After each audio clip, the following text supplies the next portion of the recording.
I would bake you a mud pie, warm and brown beneath the sun. Never learned to climb a tree, but I would try, just to show you what I'd done. Oh, what I wouldn't do if I had you, babe. I had you. Oh, what I wouldn't do if I had you, babe.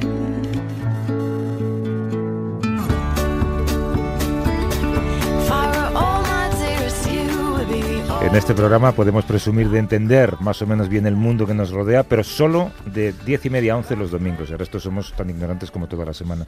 Todo gracias a nuestros científicos, que son Pere Estupiñán y Javier San Pedro. ¿Cómo estáis, compañeros? Muy bien. Muy bien. Me ha costado creerme la respuesta a lo que acabo de preguntar ahí en control cuando hemos salido un momento. Que me he preguntado, ¿de quién es este paquete de tabaco? Sí, lo he dejado ahí un poco para provocar también, pero Sí, no estoy fumando en el estudio. ¿De acuerdo? Hombre, Esto que está prohibido en el estudio, en el control, en interiores, en todos los lados. Pero es un contraste, Javier, que fumes. ¿Un contraste con qué? Con tu mensaje. Con el conocimiento, ¿no? Hombre, si el conocimiento hiciera que la gente fuera más sensata, No. el mundo sería muy aburrido. Si yo siguiera los propios consejos que doy a los oyentes, mi vida sería mucho más larga. Tú sabes que yo ya he conseguido convencer a James Rhodes para que deje de fumar y lleva como 8 semanas ya sin tabaco, aunque insultándome constantemente. Me parecía que le veía más acordes disonantes últimamente. Sí, ¿verdad? No, él dice en la creatividad, en todo, pero va a vivir 11 años más a cambio de dejar de fumar. Sí, así que tú vas a ser mi siguiente objetivo. Pero menudos 11 años, ¿no? Sí. Pues, eso decía él. Oye, ¿es verdad, Pera, que has estado esta semana visitando a un médico que investiga aires intestinales? Sí. Y no sé muy bien a qué se refiere esa definición. Bueno, el gas intestinal, no un médico cualquiera, uno de los mayores expertos del mundo, el doctor Azpirós, que está en el Vall d'Hebron, en Barcelona. No voy a anticipar mucho porque lo tendremos en el programa dentro de unas semanas, pero es realmente espectacular, o sea, porque es uno de las personas que saben más sobre cómo se forma el gas intestinal, cómo se reabsorbe, cómo lo analizan. O sea, tienen una serie de máquinas lo hace por interés científico, no cómico. Si estuviera aquí Broncano, cuando llegue seguramente haría ese comentario. No, en realidad es un temazo, ¿eh? O sea, todo lo que es la distensión abdominal. Hay muchos problemas asociados a esto. Sí. Y, no sé, muchas curiosidades. Por ejemplo, el aliento del ajo no sale de la boca. O sea, hay un pequeño gas que producen los intestinos, el ajo, que se absorbe a la sangre y entonces sale por los pulmones. Es decir, ya puedes lavarte los dientes o lo que sea, pero el olor al ajo se filtra por la sangre desde los intestinos y sale a través de los pulmones. Y luego hacen unos experimentos interesantísimos. Por ejemplo, tienen un tubito que ponen hasta el sistema digestivo y colocan por ejemplo, grasa en una zona concreta del intestino y entonces pues te tomas otras sustancias para ver cómo reaccionan. O sea, la investigación del gas intestinal es realmente un tema súper interesante. Está muy bien, y que venga al programa y que nos lo cuente. Supongo que habrá que habilitar un espacio al principio para que Broncano y Burke suelten todos los chistes que quieran y luego ya seguimos con la parte científica, ¿no? Y hay más estudios, por cierto, esta semana, alguno leído, sobre la relación entre el uso de teléfonos móviles y la posibilidad de que provoque determinadas enfermedades. Los estudios en general decían que nos podemos olvidar de esto. Pues no, pero este es el mayor que se ha hecho hasta el momento, creo que una financiación de 25 millones de dólares, hecho por el Instituto Nacional de Salud de Estados Unidos. Son 2 estudios en ratones y en ratas y con dosis mucho más altas de lo permitido, pero sí que han visto algún efecto cancerígeno. Insisten muchísimo en que son dosis más altas y que a los propios investigadores les han preguntado, o sea, ¿tú sustituyes la manera como utilizas el móvil? Y dicen, no, yo continúo utilizando el móvil porque a las dosis que que existen, pero sí que es verdad que ha dejado una cierta incertidumbre al ver que sí que ha habido un tipo de tumores asociadas a estas dosis altas. O sea, no es un tema que se haya cerrado, de hecho lo ha reabierto un poco. No sé qué opina. Yo creo que no dejaremos de usar el móvil hasta que no se demuestre que explota. Hombre, si fumamos sabiendo que es malo, vamos a dejar de usar el móvil sabiendo que también es malo. Sí, Me pregunto cómo se hace, digamos, logísticamente, un estudio sobre cómo afecta el móvil a los ratones. Bueno, les han expuesto durante, 9 horas al día, durante... No recuerdo, sé que eran 9 horas, no recuerdo cuántos meses o cuántos años, pero sí les han expuesto a estas dosis de radiación, que es verdad que no son radiaciones mutagénicas, son tan débiles que no producen cambios en el ADN, pero se está hablando de si podrían ser cocancerígenas, es decir, si tú tienes otra problemática o sustancia que... O una disposición a lo mejor a tener... O predisposición o otro factor asociado, esto podría incrementar un poquito el riesgo. De hecho, en el Washington Post había un artículo sobre eso y decía, es un estudio que deja más preguntas abiertas que respuestas, pero es el mayor que se ha hecho hasta la fecha, por eso tiene mucho valor. Se me había olvidado decir que Pere Estupiñán es químico, es bioquímico, conduce en la 2 El Cazador de Cerebros, que está ahora en hiatus, como en Estados Unidos, está en stand-by, y Javier San Pedro es doctor en genética, biología molecular y colaborador del País. Con los dos pueden hablar por teléfono si quieren plantearles alguna duda, alguna pregunta, alguna cuestión o buscar su opinión sobre cualquier asunto en general relacionado con la ciencia, aunque bueno, pues preguntan sobre el proceso, pues aquí están. Es el 638-855-349, es un teléfono también con WhatsApp, así que pueden dejar un mensaje o enviar su número de teléfono y les llamamos de vuelta. De nuevo, 638-855-349, si tenemos tiempo, que no estoy seguro de eso.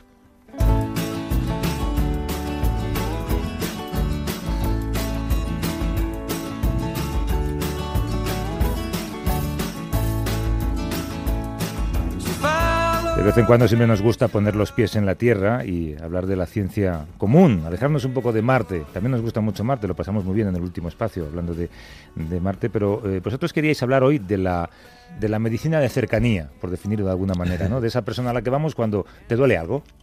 Pues sí, los médicos de atención primaria o medicina de familia, que son una pieza esencial de la sanidad pública de cualquier país, ¿no? Claro, y dado que vosotros aquí habláis mucho de las medicinas no me gusta llamarla medicina, de las terapias, tampoco terapias. ¿Pseudoterapias?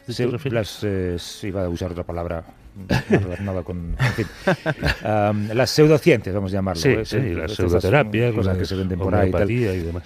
Supongo que también ellos son la primera barrera de contención frente a ese tipo de cosas, ¿eh? Claro, es que la gente les llega con unas informaciones, siempre se quejan. Aquí es un tema delicado, porque durante un tiempo te dicen no mires a internet porque encuentras de todo y llegas aquí más confuso que clarificado. Pero otro aspecto que están hablando en medicina es el empoderamiento del paciente. Es decir, la gente sería deseable que la gente buscara su información, conociera mejor cómo funciona su cuerpo, la medicina, la prevención y llegara mejor formado. Pero entonces es un tema delicado. Para este tema y para cualquier otro es muy importante educar a la gente para que use Internet bien, ¿no? Que se miren las URLs, que es ese campo que pone ahí arriba, HTTP y todo lo demás, que se aseguren de que eso proviene de una universidad de prestigio, un instituto de investigación serio, una fuente solvente. Sí. Vamos a hablar con una persona que se dedica a recibir gente en la consulta de su ambulatorio. Es nuestro invitado de hoy, Fernando Fabiani, está en Radio Sevilla. ¿Cómo estás, Fernando? Buenos días. Hola, buenos días, ¿qué tal? Una vez hablamos, recuerdo, tienes un libro que es Vengo sin cita, historias inconfesables de un médico de familia. Un libro además precioso, está ilustrado por Laura Santolaya, en el que te ríes mucho, aunque a veces también te entristeces un poco, porque la gente piensa unas cosas. Bueno, es que es la vida misma, ¿no? Quiero decir que la consulta diaria ves un montón de motivos para sonreír, para divertirte, para reírte junto al paciente de las cosas que nos pasan, pero al mismo tiempo pues ves la crudeza de la realidad de la gente que está viviendo determinadas enfermedades o situaciones sociales o económicas que también llegan a la consulta complicadas. Entonces, bueno, pues tiene ese de cal y ese de arena, ¿no? Constante, y que, bueno, he intentado que quede reflejado en el libro, teniendo claro siempre que la idea inicial por la que se genera ese libro es intentar utilizar el sentido del humor para contar cosas importantes, ¿no? Que yo creo que es algo que hacemos poco y menos todavía en salud, y creo que es un sitio donde tenemos mucho que trabajar para hacer llegar determinados mensajes, ¿no? ¿Hablamos de Google? Hablamos de Google, claro. Es que es tu competencia ahora mismo, Google. No es el médico de otro hospital. Claro, es que habitualmente yo sí le digo a mis compañeros, digo, oye, es que los pacientes normalmente vienen a nosotros a buscar ya la segunda opinión, ¿no? Porque la primera es Google. La primera es Google, y esto es lógico además. O sea, que luchar contra eso es absurdo. O sea, igual que antiguamente nuestras abuelas, cuando tenían una duda de salud, pues buscaban en la enciclopedia de la salud que tenían ahí en la estantería, ¿no? Y esto es normal. Hoy en día, que ya tenéis una enciclopedia de la salud, si tengo a un clic la información que yo quiera. Entonces, es absolutamente normal. Entonces, luchar con eso creo que es una batalla perdida. Lo que sí tenemos es que asumir la responsabilidad, todos los científicos en general, sanitarios en particular, y como médicos de familia, creo que aún más, es el hecho de, oye, orientar hacia fuentes fiables, hacia sitios donde puedo mirar y donde esa información realmente me va a ayudar y no me va a producir otros efectos, por así decirlo, más perjudiciales, ¿no? Claro. Sí. Claro, y comentar un ejemplo, porque yo he sido padre hace 2 meses y algo, y me pasó una cosa. Yo sí que creo que sé filtrar bien la información, pero a la Eva le salieron unos granitos en la mejilla. La Eva y es entonces la Eva. te pones a malaria, buscar... eso es malaria. No, te pones a buscar en Google y encuentras que no pasa nada, que... Y todo, ¿no? Hasta que encuentres herpes infantil. Y las fotos son un poco diferentes. Pero claro, te entra el miedo y entonces evidentemente vas a la pediatra y dices, ¿está todo bien? Sí, está todo bien. Pero claro, podría ser. Claro, el problema que hay es que un solo resultado que te preocupe va a hacer que tu atención se vaya allí. O sea, yo busco cualquier síntoma. O sea, oye, sudo por la noche, ¿no? Yo qué sé. Te pondrá en 200 páginas que no es nada. Pero de repente en una te pone que es un síntoma del linfoma. Entonces, claro, tú en ese momento no piensas en los 199 que te dicen que no tengo nada, sino que te preocupa eso. Claro. Y tu atención, lógicamente, se centra ahí. Por eso es vital un poco ver la fuente. Y luego sí es verdad que a veces que hay que interpretar los resultados, ¿no? Y efectivamente hay síntomas que pueden ser de algo muy banal, ¿no? Como decía Pera, y de cosas que puedan ser más importantes, y ahí a veces que sí es verdad que la orientación sanitaria para decir, no, mira, estamos más en este caso, o de momento en este no hay que plantearse, veremos la evolución, iremos viendo esto cómo evoluciona, ¿no? Que como cuentas en el libro, ¿no? Ese paciente que dice, doctor, es que yo le doy muchas vueltas a todo como en CSI. Entonces, ¿de qué puede ser síntoma eso? Claro, y es curioso como la gente, para expresar lo que le ocurre, lo que le preocupa, pues utiliza sus referentes, utiliza lo que hace en la vida cotidiana, ¿no? Incluso también para expresar cosas tan simples, bueno, pues como mis limitaciones, ¿no? Cuando la gente quiere expresarte en la consulta lo mal que está, o que no puedo moverme, y lo ves tú ahí torturado buscando una metáfora, ¿no? Dice, es que ya no tengo ánimos ni para ir al bingo, ¿no? Entonces pues, tú ya entiendes que realmente esa pobre mujer está desesperada, ¿no? O arrégleme la mano, como decía una chica joven, ¿no? Arrégleme la mano, doctor, porque ya es que no puedo ni plancharme el pelo ni usar el WhatsApp, ¿no? Mi vida está acabada. Eran como las prioridades, ¿no? Y eso también te da información muy importante. Fernando, cuenta ese del trasplante de cintura para arriba, ¿se cuentas? Por favor. Bueno, mira, la sexualidad nos importa a todos, esto es una cosa que es evidente, y como todo lo que nos importa, tiene un sitio siempre en la consulta de la medicina de familia, ¿no? Donde llegan todo este tipo de preocupaciones. Son especialmente simpáticas, por así decirlo, cuando las visitas son en pareja. Es decir, cuando vienen los 2 miembros de la pareja y uno expresa las preocupaciones que tiene y otro expresa las que le tiene la otra, que no siempre son exactamente las mismas, ¿no? Entonces, recuerdo perfectamente un hombre que venía porque tenía un dolor terrible, le dolía mucho la espalda al hombre, la verdad que tiene un difícil control de los síntomas, y ya el pobre desesperado me dice, mira, Fernando, yo estoy ya para que me hagas un trasplante de cintura para arriba, ¿eh? Y la mujer, que estaba al lado muy callada, dice, hombre, ya Fernando, ya puestos, hazlo también de cintura para abajo, y ya con eso arreglamos todo, ¿no? ¿Cuántas veces te enfrentas, Fernando, a lo que hablábamos al principio, a gente que se cree que tomando, yo qué sé, una pastilla de extracto de arce o lo que sea, se le cura un linfoma? Es frecuentísimo, y tiene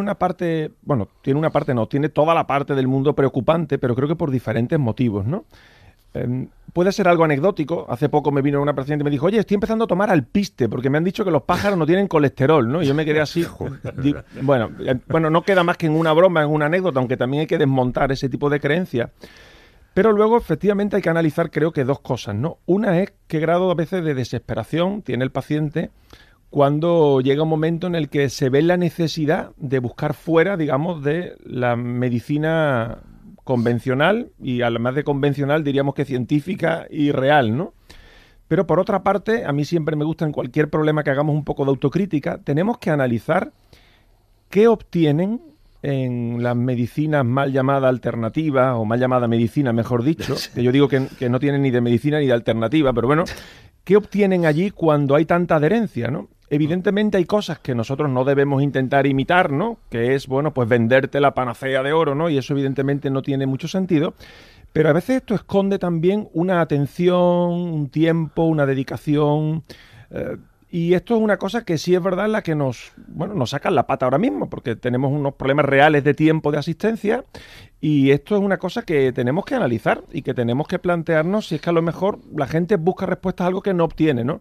Y vehiculado por eso, el problema es que aprovechamos para hacer comercio y aprovechan pues para determinadas cosas que evidentemente para mentir, pues son muy desagradables, efectivamente. Claro, pero lo podríamos aprovechar, dices tú, para hacer medicina, ¿no? Para divulgar la medicina entre la población. Sí, pero ¿cómo lo haces cuando de repente se monta un congreso como el que se montó hace un par de semanas y se agotan las entradas? Sí, ¿no? sí. Monta uno de medicina, a ver cuánta gente va. Naturalmente. Oye, Fernando, y una cosa. Muchas veces cuando hablamos con especialistas, no sé, un cardiólogo, un oncólogo, lo que sea, un psiquiatra, por ejemplo, te dicen, esto hay que trasladarlo a la atención primaria, ¿no? Porque cuando hay, por ejemplo, en psiquiatría, la depresión es una condición tan común, que a lo mejor puede estar afectando a 2 millones de personas, que o la atiendes en atención primaria o no la atiendes, ¿no? Porque no hay psiquiatras para atender a 2 millones de personas. Claro. Nos estamos sobrecargando de trabajo a los médicos de atención primaria. Mira, Javier, eso es inevitable, quiero decir. A mí me hacen gracia esos comentarios porque digo, como si ya no fuera así, ¿no? O sea, quiero decirte que yo lo veo todo. Yo siempre digo que el médico de familia, se lo digo a los estudiantes cuando rotan conmigo, les digo, mira, tú eres el único profesional médico, el único especialista médico que no puede pronunciar la frase, esto no es de lo mío o esto no lo llevo yo. Sí, o sea, claro, todo es tuyo. Todo es tuyo y siempre lo ha sido así, ¿no?